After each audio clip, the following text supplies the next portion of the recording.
எல்லாருக்கும் ஒரு பெரிய வணக்கம் மக்களே. உடலுக்கு நன்மையும் வலுவும் சேர்க்கக்கூடிய இந்த கூழை இன்னைக்கு பெரியவங்கள சின்னவங்க வரைக்கும் நம்ம எடுக்க மறந்துட்டோம்னு தான் சொல்லணும்.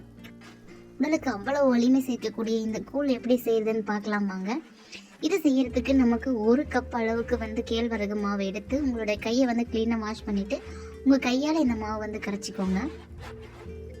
ஸோ இது நல்லா கட்டி இல்லாமல் கரைச்சி எடுத்துட்டு நீங்கள் எடுத்த அதே கப்பால் 1/2 கப் அளவுக்கு சோளம் அப்படி இல்லைன்னா கம்பு உங்களுக்கு எது பிடிச்சிருக்கோ நீங்கள் அதை எடுத்துக்கலாம். எடுத்து ஒரு 2 hours நீங்கள் நல்லா ஊற விட்டுட்டு கம்பை நல்லா கழுவிட்டு அலசி மிக்சியில் போட்டு ரொம்ப அரைக்க வேண்டாம். ஜஸ்ட் கொரன்னு இந்த மாதிரி அரைச்சி எடுத்துக்கோங்க. இன்னும் கூட நீங்கள் கொரன்னு அரைச்சிக்கலாம். அரைச்ச கம்பை இந்த மாவுலே சேர்த்து நல்லா மிக்ஸ் பண்ணிக்கோங்க. மிக்ஸ் பண்ணிவிட்டு க்ளோஸ் பண்ணி வச்சுடுங்க. ஸோ மார்னிங் எழுந்திரிச்சு பார்க்குறப்போ லைட்டாக பொங்கு வந்திருக்கும்.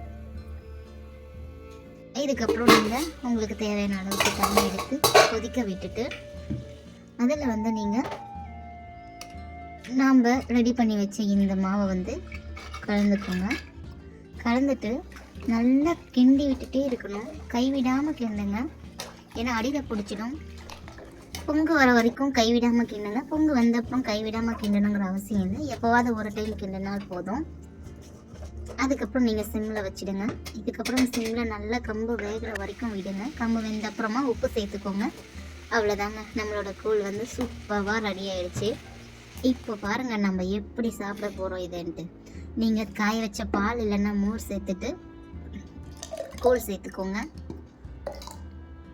அதுக்கு மேலே மறுபடியும் இந்த பால் இல்லை மோரை ஊற்றிட்டு இருக்கிற கூழை ஊற்றிட்டு அதுக்கு மேலே கொஞ்சம் நிலக்கடலை, வெங்காயம் இதெல்லாம் சேர்த்துட்டு நமக்கு பிடிச்சமான தொக்கெல்லாம் எடுத்து வச்சு சாப்பிட்றப்ப இருக்கிற ஒரு சுகம் இருக்க பாருங்க. என்னங்க வெளியில் சாப்பிட்ற சாப்பாடு இது தாங்க நம்மளுக்கு அமிர்தமே. தேங்க்யூ ஃபார் வாட்சிங்.